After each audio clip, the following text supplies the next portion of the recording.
आज संसद में बजट की चर्चा हुई। ठीक है, इन्होंने कहा मिडिल क्लास के लिए ये जो टैक्स का स्लैब है इसको 12 लाख तक कर दिया, 12 लाख तक मुफ्त है, टैक्स नहीं होगा। ठीक है, लेकिन कोई इनसे पूछ रहा है कि कितने लोग इस देश में, कितने लोग टैक्स भरने लायक हैं? कितने लोग इतना कमा भी रहे हैं कि वो टैक्स भरेंगे, कि वो 12 लाख रुपए कमा पाएंगे एक साल में? मैं बताती हूं, 7 करोड़ लोग, लेकिन 135 करोड़ जनता टैक्स नहीं भर पा रही है। 135 करोड़ जनता इतना कमा ही नहीं पा रही है। आज आप सुबह उठते हैं, आपकी हर चीज पे जीएसटी का टैक्स है, हर चीज पे, दांत मंजन पे है, दवाइयों पे है, स्कूल की वर्दियों पे है, मोजे जूतों पे है, किताबों पे है, हर चीज पे जीएसटी का टैक्स है। खास तौर से जिनकी छोटी छोटी दुकानें हैं, जो अपना छोटा बिजनेस चलाते हैं, वो समझ रहे हैं मैं बात क्या कर रही हूँ, कि जीएसटी को लेकर किस तरह से छोटे बिजनेस भी खत्म होने के कगार पे हैं, क्योंकि हर चीज पे टैक्स है, हर चीज महंगी हो गई है। मैंने आपसे बात की, जब मेरी शादी हुई थी, मुझे याद है 100 ग्राम का जो मक्खन है 12 रुपए का मिलता था, एक थैली दूध 7 रुपए की मिलती थी। आज बताइए, आज तो 75 रुपए से ज्यादा हो गया। इतना सा मक्खन, आप मक्खन खाते हैं, ब्रेड खाते हैं, चाय पीते हैं, कुछ भी लेंगे, आज आप उस पर टैक्स भर रहे हैं। और कमा क्या रहे हैं? हर जगह बेरोजगारी है, तमाम पद खाली पड़े हुए हैं। सरकारी पद आपको मालूम है 25,000 खाली है दिल्ली में, केंद्र की सरकार के भी पद खाली है। अब बेरोजगार बच्चे हैं। देखो, आजकल वो जमाना नहीं है कि आप अपने बच्चों को पढ़ाएंगे लिखाएंगे नहीं, कि अगर आप छोटा कारोबार कर रहे हैं कहेंगे कि चलो 12 साल का हो गया इसको इसी में लगा देते हैं, वो जमाना नहीं है। आज आप खुद पढ़ाना चाहते हैं अपने बच्चों को, आप चाहते हैं कि आपका बच्चा जो है आपसे ज्यादा तरक्की करे, कि जो संघर्ष आपने देखे हैं वो बच्चा ना देखे। हम सब वैसे ही हैं। मुझसे अगर आप पूछेंगे क्या नहीं चाहती मैं अपने बच्चों के लिए, तो मैं सोचती हूँ मेरा सबसे बड़ा संघर्ष यही था कि हमने जीवन में बहुत हिंसा देखी। पिताजी की मौत हो गई आकस्मिक, उनको मार डाला गया, दादी जी को भी मार डाला गया हमारे अपने घर में। तो मैं अपने बच्चों के लिए ये जरूर चाहूंगी कि ऐसी चीजें कभी ना देखें अपने जीवन में, खुश रहे, है ना। इसी तरह से आपके जो बच्चे हैं, आप चाहेंगे कि जो आपके संघर्ष हैं वो संघर्ष दोबारा दोहराए ना जाए उनके जीवन में। इसलिए आप चाहेंगे कि आपके बच्चे पढ़े लिखे हों, कि कहीं पे जॉब लग जाए, नौकरी लग जाए, अपना भविष्य बनाए, बड़े होकर आपको भी मदद करें, आपकी देखभाल करें। यही हम सब चाहते हैं, चाहे किसी भी कोई भी परिस्थितियों में हो हम। आजकल आपके बच्चों की जो उम्मीदें हैं ऐसा है वो भी अलग है। एक जमाना था, हम छोटे थे, 2 चॉकलेट मिला करते थे दुकानों में, एक 5 स्टार एक एक्लेयर। आज क्या क्या नहीं मिल रहा है। खिलौने की दुकान एक होती थी, उसमें 1-2 गुड़िया मिल जाती थी। आज कैसी कैसी चीजें मिल रही हैं। आज छोटे छोटे बच्चे फोन मांग रहे हैं आपसे, कह रहे कि हमें अच्छे अच्छे कपड़े चाहिए, भाई वो वाले जूते चाहिए हमें जो उस दुकान में है महंगे वाले। तो आपके बच्चों की भी आकांक्षाएं जो है, महत्वाकांक्षाएं हैं, वो भी बदली हैं और बदलनी चाहिए। इसी को तरक्की कहते हैं, कि हमारी उम्मीदें, हमारी आशाएं बढ़ती चली जाएं और हम किसी न किसी तरह से इनको पूरा करने की कोशिश करें। लेकिन अकेले नहीं कर सकते ना, अकेले नहीं कर सकते।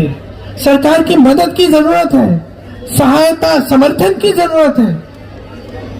रोजगार बनाता कौन है? रोजगार 2-3 जगह से आते थे पहले। एक तो खेती से आते थे, अब आप शहर में रहते हैं तो खेती से शहर में तो आएंगे नहीं। छोटी दुकानें, छोटे बिजनेस रोजगार दिलवाते थे।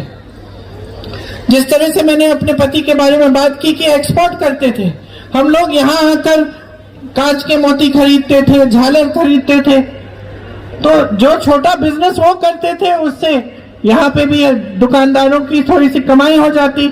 वो दूसरों को फिर लगाते थे और रोजगार देते थे कि भाई तुम मोती बना के लाओ, हम बेचेंगे।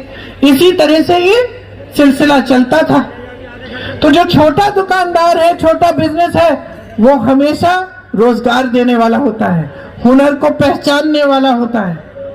इसके अलावा जो बड़े बड़े पीएसयू थे, नेहरू जी को बड़ी गालियां देते हैं, लेकिन ये पीएसयू जिनको हम कहते हैं, जो सरकार की कंपनियां थी, जिसमें सरकारी नौकरी मिलती थी, जिसमें पेंशन अच्छा मिलता था, वो सब लगभग सब कांग्रेस के जमाने में जवाहरलाल नेहरू जी, इंदिरा जी ने बनवाए।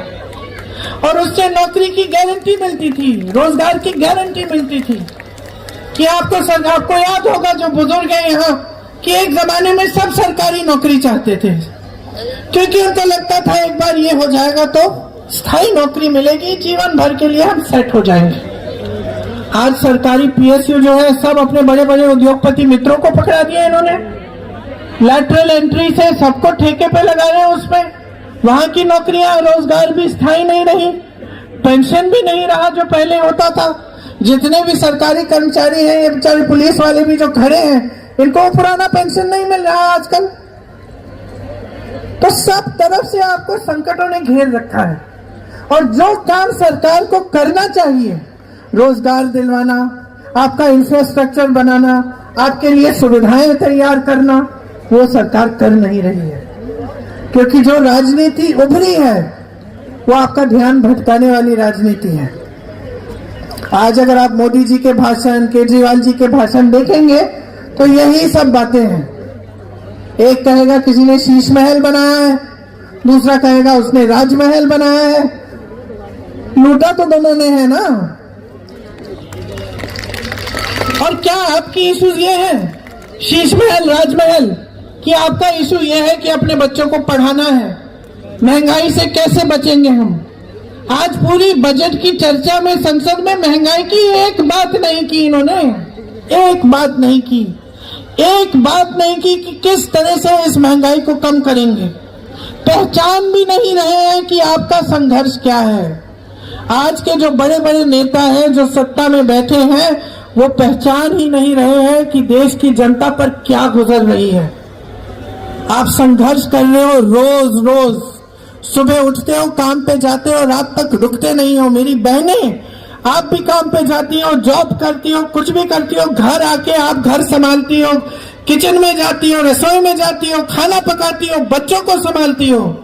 आपका काम तो सबसे अंत में रुकता है, जब सब सो जाते हैं तब आप सोती हो। कोई पहचान रहा है आपके संघर्ष को? चुनाव के समय कह देते कि इतना देंगे, उतना देंगे, फिर उसके बाद क्या होता है? कहना आसान है बहनों और भाइयों, करके दिखाना अलग बात होती है। कांग्रेस की जितनी भी सरकारें हैं, आप देखिए, हर प्रदेश में, कर्नाटक की सरकार में दे रहे हैं हर महीने महिलाओं को पैसे, हर महीने महिलाओं के जेब में। हिमाचल में 1500 रुपए, कर्नाटक में 2000 रुपए, झारखंड में 2500 रुपए हर महीने जा रहे हैं, क्योंकि आपके संघर्ष को पहचान रहे हैं।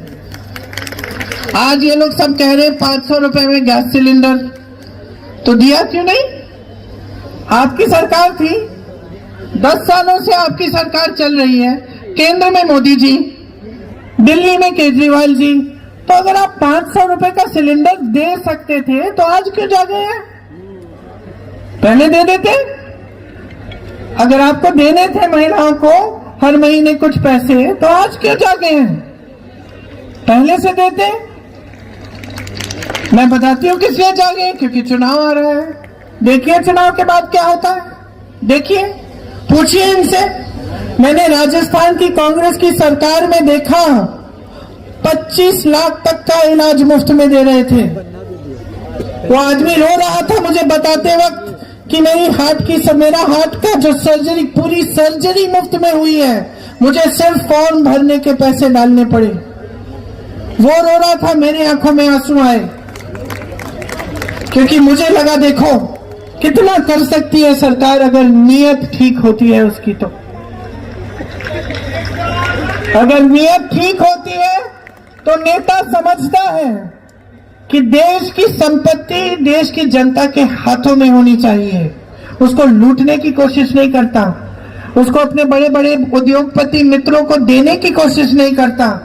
आज सारे बंदरगाह, सारे एयरपोर्ट, तमाम जमीनें, कोयले के खदान, देश की जो बिजली पावर की सारी जो जितने भी इंफ्रास्ट्रक्चर, सब अडानी और अंबानी जी के, सब मुफ्त में दे दिए गए इनको।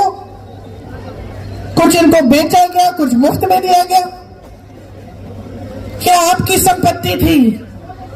ये देश की संपत्ति है। आप जो सोशल मीडिया पे देखते हैं कि ये लोग किस तरह से अपनी शादियां मना रहे हैं, क्या क्या कर रहे हैं, कैसे कैसे महलों में रह रहे हैं, ये आपकी संपत्ति है जो मोदी जी ने इनको पकड़ा दी है मुफ्त में। यही थे वो पीएसयू जिनसे आपको रोजगार मिलता था, जो आज इन सबके हैं। कुछ दिनों पहले मैं वायनाड गई, जहां से मैं सांसद हूं। वहां एक ड्राइवर मिला मुझे हवाई अड्डे में। मैंने कहा कहाँ के हो? कहता है मैं कहीं और का हूँ, मैसूर का हूँ। मैंने कहा यहाँ कैसे? कहा कि जी वो अडानी साहब को दे दिया गया पूरा हवाई अड्डा, तो हम 200-300 लोग काम कर रहे थे, हमको सबको निकाल दिया गया। तो मैंने कहा कितना टाइम दिया था? बोला कुछ यही 10-15 दिनों में सबको कह दिया कि जाओ अलग अलग जगह चले जाओ। तो मैं यहाँ आ गया हूँ। तो इस तरह से तमाम रोजगार घट रहे हैं, इनके राज में बढ़ नहीं रहे, घट रहे हैं। और ये देश तरक्की नहीं कर पाएगा अगर यहाँ रोजगार नहीं बनेंगे। आप अगर देखिए तो चीन में देखिए, चीन में प्रोडक्शन का काम होता है, मैन्युफैक्चरिंग का काम होता है, तेजी से आगे बढ़ रहा है। वही हुनर हमारे पास है। हमारे पास हुनर है, हमारे पास जनता है, हमारे पास पढ़े लिखे नौजवान हैं, लेकिन कोई रोजगार ही नहीं दे रहा, कोई मौका ही नहीं दे रहा। हम चीन का मुकाबला कैसे करेंगे? हम कर सकते हैं, हम में क्षमता है, हमारी जनता में क्षमता है, लेकिन जो सरकार है उसकी पॉलिसी ठीक होनी चाहिए, विजन होना चाहिए कि हम करना क्या चाहते हैं देश के लिए, एक सोच होनी चाहिए। आज ये सब गाली गलौज करते हैं पंडित नेहरू जी का, लेकिन विजन था। उनकी विजन की वजह से ये हिंदुस्तान यहाँ पहुंचा है। उनकी विजन की वजह से, हमारे लोकतंत्र की वजह से आज हमारी हालत बांग्लादेश, पाकिस्तान और श्रीलंका जैसे नहीं हुई। आज हमारा देश अभी भी मजबूत है क्योंकि हमारे देश में लोकतंत्र है, क्योंकि हमारे जो नेता थे उनका एक विजन था कि किस तरह से हम इस देश को मजबूत बनाएंगे। तो देखिए, आप देश की जनता हैं, आप सब समझते हैं, आप लोगों को पहचानते भी बहुत अच्छी तरह, मैं जानती हूँ। जो नेता सचमुच आपके लिए काम करता है, आप पहचान है। हो सकता है कभी कभी भटक जाते हैं, कभी कभी किसी नेता की बातों में पड़ जाते हैं, लेकिन अंत में पता चल जाता है कि कौन आपके लिए काम करता है, कौन नहीं काम करता है। तो आपको अगर नेता को पहचानना है, राजनीतिक दल को पहचानना है, तो सबसे पहले तो बातों में नहीं, उसके काम को देखो। देखो कि भाई जब कांग्रेस की सरकार थी तो क्या किया, काम किया कि नहीं किया इन्होंने, और आज आम आदमी पार्टी की सरकार है तो इन्होंने क्या काम किया। टीवी पे इश्तिहारों पे मत जाओ, अपने जीवन की जो सच्चाई है उस पे उतरो, क्योंकि आजकल टीवी पे तो कोई भी कुछ भी दिखा देगा। मीडिया तो सब इन्हीं के हाथों में। मैंने कहीं पे पढ़ा कि केजरीवाल जी आम आदमी पार्टी 450 करोड़ रुपए शायद अपने ही प्रचार में लगाए हुए हैं। और केजरीवाल जी को तो ठीक है 450 करोड़ होंगे, मोदी जी के तो हजारों करोड़ प्रचार में, जहां देखिए चेहरा चमकाने में लगे होते हैं। तो जो आप टीवी पे देख रहे हैं, बड़े बड़े इश्तिहारों पे देख रहे हैं, उस पर मत जाओ, जाओ अपने जीवन पे। आपका जीवन सुधरा है कि नहीं सुधरा है? जिस पाठशाला में आपके बच्चे पढ़ रहे हैं आज, क्या उस पाठशाला में कुछ अच्छा बनाया गया है, कुछ नया है? जिस सड़क पे आप चल रहे हैं, क्या उस सड़क की सुधार हुई है? आपकी कमाई में कुछ बढ़ोतरी हुई है? आपके जीवन में तरक्की आई है कि नहीं? आज आप अपने बच्चों को कुछ ऐसा नया सपना दिखा सकते हैं? यही सवाल पूछिए। चुनाव के समय ये सब अपना स्वार्थ साध रहे हैं। मैं कहती हूं आप अपना स्वार्थ साधो। समझो कि लोकतंत्र ने जो आपको दिया है, जो वोट है, वो एक बहुत ही कीमती औजार है। उससे आप देश बना सकते हो, देश को मजबूत बना सकते हो, अपना भविष्य बना सकते हो, अपने बच्चों का भविष्य बना सकते हो। इसको हल्के में मत लो,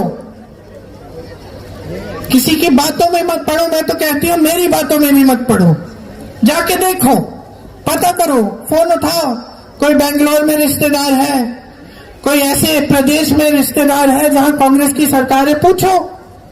कोई हिमाचल में है, कोई तेलंगाना में है, पूछो कि भाई ये सच है कि ये सारे काम कर रही है कांग्रेस पार्टी?